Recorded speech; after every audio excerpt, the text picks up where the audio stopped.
New measures in the works to prevent tourists arriving via the Mega Bridge from overwhelming Tung Chung. A butcher sentenced to life in prison after being found guilty of murdering his ex-wife's aunt.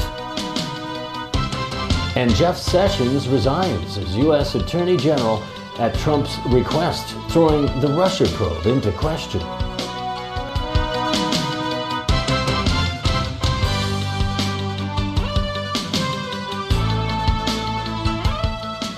Good evening. Preparations are underway to meet the demand for public transport ahead of the third weekend since the Hong Kong-Zhuhai-Macau Bridge opened to traffic.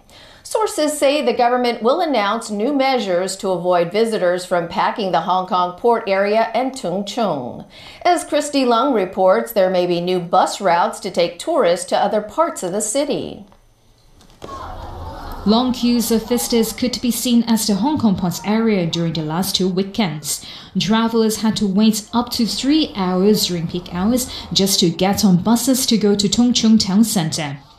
To prevent this from happening again, the Tourism Commission advised local tour agencies to take their guests to Sunny Bay instead of Tung Chung.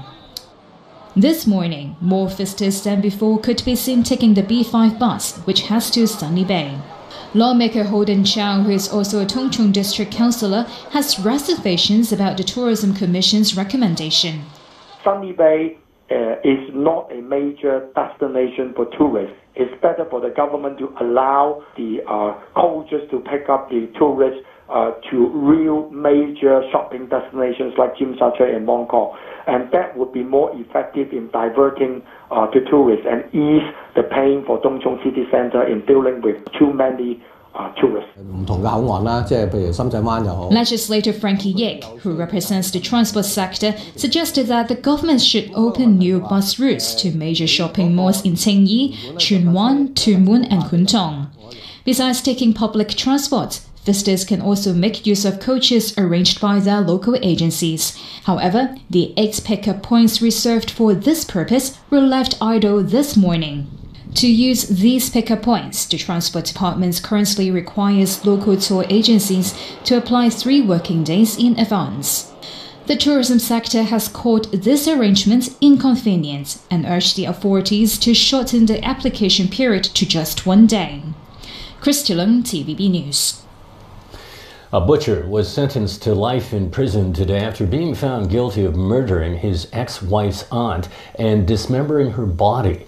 Sharon Tang has more. Ngan Wing Chow is a 52-year-old frozen meat shop butcher. He was accused of murdering his ex-wife's aunt in his home in Cheung Sha Wan in May 2016. Bloodstains were everywhere, but the police couldn't find the victim's body. However, surveillance camera footage showed Ngan had left his residential unit with a suitcase and some plastic bags multiple times the same night. After 9 hours of deliberation, the jury today returned a guilty verdict by a majority of 5-2. High Court Judge Patrick Lee described the killing as chilling, ruthless and calculated. The judge also said Ngan had shown no signs of regret even after his conviction. Lee stressed that Ngan's intention to kill the woman was evident, adding that it was disrespectful to the victim by covering up the murder with dismemberment. Ngan was sentenced to life imprisonment for 1 count of murder. The jury also found him guilty by a 6-1 margin of 1 count of preventing the lawful burial of a body. For this, the judge gave him a 7-year jail term with his sentences to be served concurrently. Also at the High Court today was the victim's son. How do you feel about the judgment? He noted that his mom would be pleased to know about the judgment. Meanwhile, the murderer had previously been put into jail for contravening the conditions of stay and possessing a forged identity card. Citing justice may be slow, but it will come eventually, the judge also thanked the police for their effort in the investigation. Sharon Tang, TVB News. U.S. Attorney General Jeff Sessions was fired after more than a year of blistering attacks from President Donald Trump for recusing himself from the investigation into Russian meddling in the 2016 election. Sessions' Chief of Staff, Matthew Whitaker, a Republican Party loyalist who has questioned the inquiry scope, has been named Acting Attorney General. Alan Booknia reports. It was a slow-motion fall for Jeff Sessions, whose departure was widely anticipated to come after Tuesday's midterm elections. More than 3 years ago, then-Senator Sessions was one of the first members of Congress to back Donald Trump's campaign for president. But after recusing himself from special counsel Robert Mueller's probe in early 2017, he came under constant fire from the president. Sessions said in a letter he was resigning at the president's request. In a tweet, Trump thanked Sessions for his service. Taking his place as acting Attorney General will be Sessions' former Chief of Staff, Matthew Whitaker, seen here shaking hands with Sessions. Whitaker had previously said the Mueller investigation would be crossing a line if it investigated the Trump family finances. He also spoke of ways an Attorney General could stymie the probe. The Mueller investigation has already yielded a series of criminal charges against several Trump associates and has dogged his presidency. Whitaker will now take the place of Deputy Attorney General Rod Rosenstein in overseeing the probe. Rosenstein had taken a generally hands-off approach. What we have with Whitaker is someone who has said there are places you cannot go in this investigation. And so I think Mueller is acutely aware of the fact that there will be somebody overseeing this who is worried about this timing and the scope. Democrats are warning of a constitutional crisis should the Mueller probe be derailed. Our paramount view is that any attorney general, whether this one or another one, should not be able to interfere with the Mueller investigation in any way. They should not be able to end it. They should not be able to limit it. Schumer said that, given his previous comments on the investigation, Whitaker should also recuse himself from the probe. Alan Brookniet, TVB News. The highest-ranking House Democrat declared her intention to return as House Speaker following the party's victory in the midterm elections. While Nancy Pelosi faces a potential mutiny from her party's new younger core, she received an unlikely endorsement from the White House. Jeff Tang reports. Fresh from retaking the U.S. House of Representatives for the first time in 8 years, the Democrats are already looking at their next foe, themselves. With major questions looming about healthcare, immigration and government spending in the final 2 years of Donald Trump's term, Democrats face a leadership battle that could fracture the party. Californian Nancy Pelosi, the nation's first female speaker in 2007, is confident of being re-elected House Speaker as a new, more diverse and younger majority prepares to take over. So it was perhaps surprising when the 78-year-old received an early endorsement from US President Donald Trump, who usually relishes attacking Pelosi. I think she deserves it. She's been fighting long for it. She's been fighting. I really mean this. I think she deserves it. She's fought long and hard. She's a very capable person. And, you have other people shooting at her, trying to take over the speakership. I think I would be able to very easily supply her the necessary votes. That's not said in any way other than I really believe she deserves that position. Pelosi brushed off Trump's rare gesture of kindness. I heard the president say I deserve to be the speaker. I don't think anybody deserves anything. It's not about what you have done, it's what you can do. What you have done in the past speaks to your credentials, but it's about what you can do, and I think I'm the best person to go forward. Reports say Pelosi was already hard at work behind the scenes after the midterms, making phone calls and writing personalized messages to every Democratic lawmaker and newly elected member. She solicited their support with confidence and humility. One Democrat she might not win over is South Carolina's Joe Cunningham. The attorney and ocean engineer became the first Democrat in 40 years to represent the strongly Republican state. The other 6 seats in the state went to the GOP. Since the beginning of his campaign, Cunningham promised he would not support Pelosi for House Speaker. Jeff Tang, TVB News. Meanwhile, U.S. President Donald Trump has confirmed that Vice President Mike Pence will be his running mate in the 2020 race for the White House. Mike, will you be my running mate? Stand up, Mike, please. Raise your right hand. No, I'm only kidding. Will you? Thank you. Okay, good. The answer is yes. Okay. Thank you, sir. That was unexpected, but I feel very fine. Impromptu proposal came during a news conference after the midterm elections. The U.S. President raised eyebrows when he said he will not meet with his Russian counterpart Vladimir Putin in Paris this weekend. It contradicted earlier reports from a Kremlin aide who said the pair will meet at a short working lunch on the sidelines of an event commemorating the centenary of the end of World War I. Trump said he will only have lunch with Putin among other leaders in Paris, but will likely have bilateral talks with the Russian leader at the G20 summit in Argentina later this month. Meanwhile, Trump verbally sparred with some reporters at the White House press conference. Things got so bad that one CNN correspondent had his White House press credentials revoked after the briefing. Peter Koveas has that story. Donald Trump seemed bothered by the press. Case in point was this exchange with CNN's Jim Acosta, who pressed the president on the Central American caravan heading towards the U.S. border.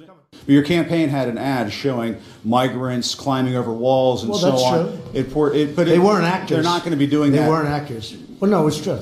Do you think they were actors? They weren't actors. They didn't come from Hollywood. These were people. This was an actual, it happened a few days ago. Things escalated when the reporter tried to ask another question. That's enough. Mr. President, I was going to ask one of the other folks. That's enough. Pardon me, ma'am. Mr. Excuse President, me. That's enough. Mr. President, I had one other question, if go. I may ask, on the Russia investigation. Are you concerned that you may have? I'm not concerned about anything with the Russian investigation because it's a hoax. That's enough. Put down the mic. Mr. President, are you worried about indictments coming down in this investigation? Mr. President. I'll tell you what, CNN should be ashamed of itself having you working for them. You are a rude, terrible person. You shouldn't be working for CNN. Go ahead. I think that's unfair. You're a very rude person. The way you treat Sarah Huckabee is horrible. And the way you treat other people are horrible. You shouldn't treat people that way. Go ahead. After the press briefing, Acosta was told he had been stripped of his White House credentials. White House Press Secretary Sarah Sanders released a statement accusing the CNN reporter of placing his hands on an intern who tried to take a microphone away from the reporter. Acosta tweeted that Sanders' statement was a lie. CNN said they are standing behind Acosta. It should be noted journalists assigned to cover the White House apply for passes to the press area. White House staffers decide who is eligible, and the Secret Service determines which applications are approved. The White House Correspondents Association released a statement objecting to the decision to punish the reporter. In the past, Trump called the press the enemy of the people. This could be a new low in Trump's relationship with the media. Peter Koveos, TVB News.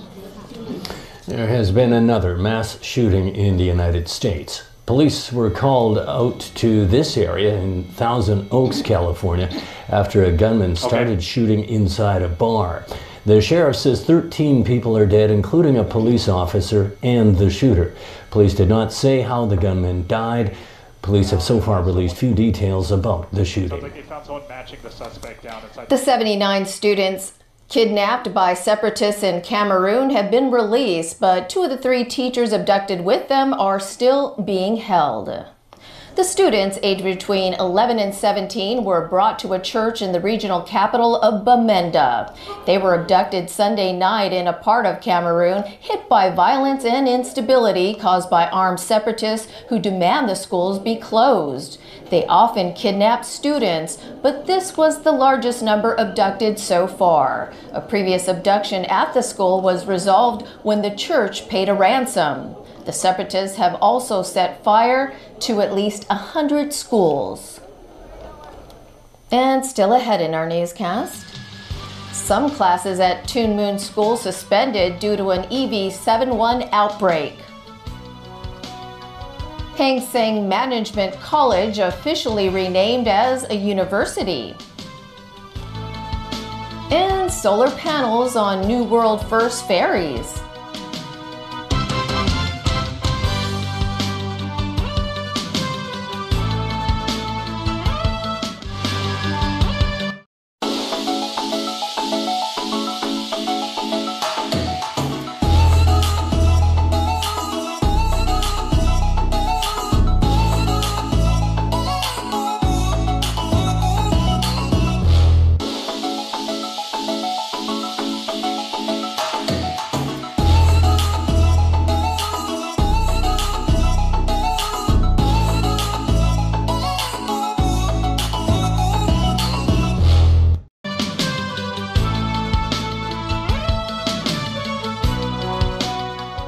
And welcome back. Classes for some students at a Tuen Mun primary school have been suspended after an outbreak of hand, foot, and mouth disease. Caleb Bloom has details.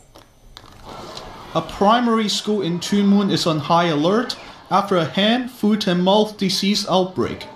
Authorities earlier confirmed an 11-year-old boy at the school tested positive for enterovirus 71 and encephalomyelitis. Another 8 boys have also developed symptoms of HFMD.